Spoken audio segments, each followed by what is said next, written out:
और कुल मिला के एक चीज तो बड़ा स्पष्ट है कि प्रचंड बहुमत से यहाँ पे एनडीए के और भारतीय जनता पार्टी के प्रत्याशी डॉक्टर राजभूषण चौधरी निषाद को यहाँ पर विजयी होते हुए हम देख रहे हैं। और बड़ा स्पष्ट है कि मुजफ्फरपुर की जनता जो है ये तय कर चुकी है कि प्रधानमंत्री मोदी की झोली में मुजफ्फरपुर का सीट गिर कर भेज दी। तरह तरह की बात उठ रही है, लेकिन जो समाज का अंतिम तबका पे व्यक्ति है सबसे पहले वही मन बना के बैठा हुआ है। और दुर्भाग्यपूर्ण क्या है कि आजकल हम लोग देख रहे हैं कि बिहार के नेता सब जो क्षेत्रीय पार्टी हैं उन लोग भी मैनिफेस्टो आधारित बात कर रहे हैं, जिसका एक भी सांसद नहीं है। अब तेजस्वी जी हर जगह घूम रहे हैं। एक तो हम अचंभित हुए, परसों टीवी पे उनका कोई लोकल चैनल का इंटरव्यू देख रहे थे, तो देखे कि घर में अपने इंटरव्यू दे रहे हैं चलते चलते उस पत्रकार को, और 2 मिनट के बाद फिर जो है ममता दीदी जैसा इन पहिया पर बैठ के। तो पता नहीं क्या लोग बिहार की जनता को समझता है कि जिस तरह से चाहे वैसे घुमा सकते हैं, और ये दिशा देने वाला राज्य है। अगर मेरा मानना है कि अगर आदरणीय मोदी जी का गांधी मैदान का वो ऐतिहासिक रैली अगर नहीं होता तो हमको लगता है कि पूर्ण बहुमत की जो सरकार बनी, पूरा देश देखा तो लाइक अद्भुत योगदान था बिहार की उस रैली में। उसी प्रकार से जो एक आशंका इन लोगों के मन में घुरने का तरह तरह से कोशिश किया है कि कंफ्यूजन बिहार में पैदा,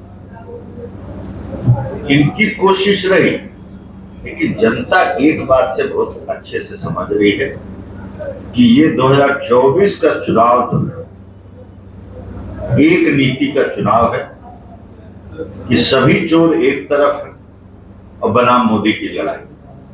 स्पष्ट है कि सुयोग्य प्रत्याशी दिया है भारतीय जनता पार्टी ने, पढ़ा लिखा प्रत्याशी दिया है, जिसके बहुत दिन से मुजफ्फरपुर को इंतजार था।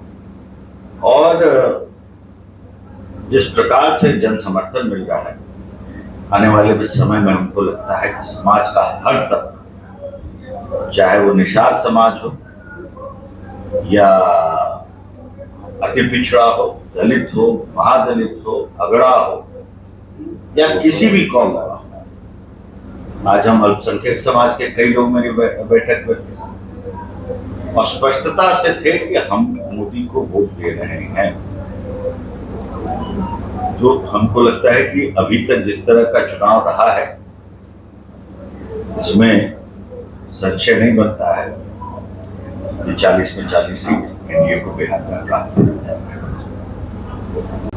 तो दावा तो बहुत तरह तरह का चलता है। अब इतना बड़ा बड़ा मैनिफेस्टो बोले, एक सांसद है क्या आरजेडी का?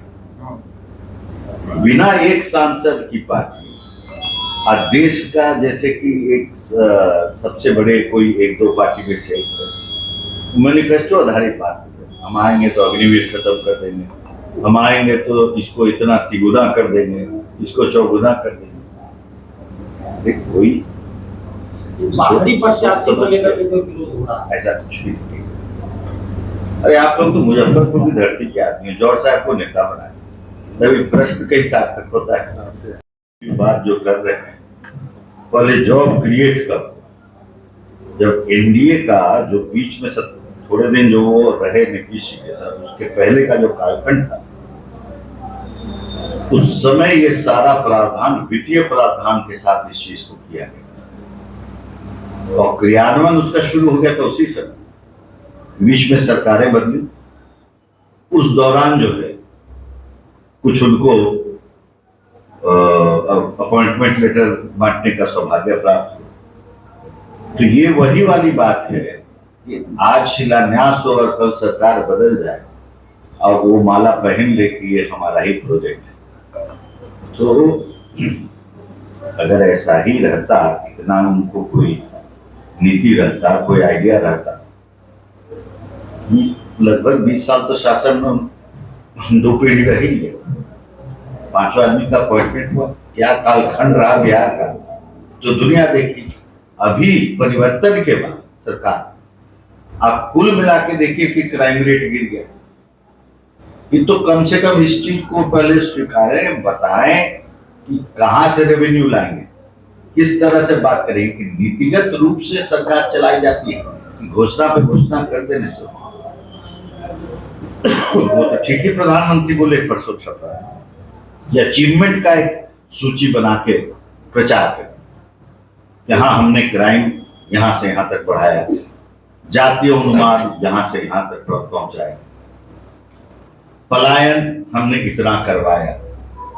ये सब तो बिहार के, अगर इस कालखंड का अगर इतिहास लिखा जाए तो ये किसको ये श्रेय जाए?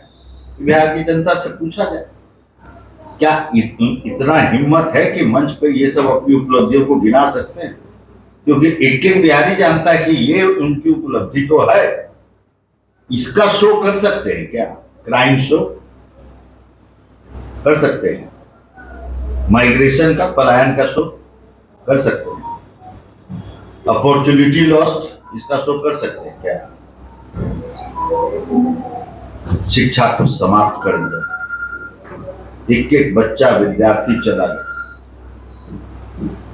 तो स्थिति तो ऐसी हो गई कि मजबूरी में जिसको रहना पड़ा वही रहा, पारिवारिक कारण से।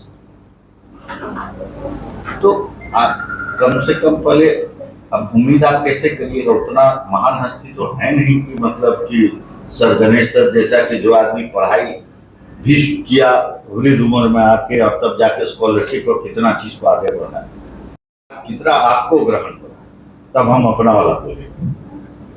भाजपा नहीं करने तो 2 पीढ़ी मुजफ्फरपुर उनको सराखों पे रखा, और आप बताइए, ये सब चीज तो पुराना जमाना तो है नहीं।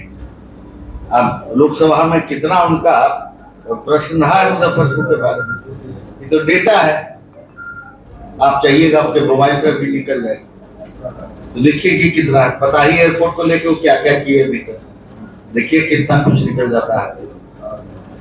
शहरीकरण का एक नया नीति जो है बिहार सरकार ने बनाया, प्रथम सूची में मुजफ्फरपुर को रखा गया, चुनाव के बाद उस पर काम हो गया, अर्बनाइजेशन। कभी आप सुने हैं कि हमने प्रथम सूची में मुजफ्फरपुर को डरवाया, या ऐसा कोई नीति आया? कुछ विकास वाली चीज है। नरेंद्र मोदी के शासनकाल में विकास की बात करना बाधित उनको करके पार्टी रखा। ये मतलब कोई देश का सामान्य नागरिक कल्पना कर सकता है? यहाँ तो काम नहीं करने पे टिकट जाता है अच्छे अच्छे लोग, तो ये उसी कैटेगरी में काम नहीं करते। इनकी समस्या यही थी।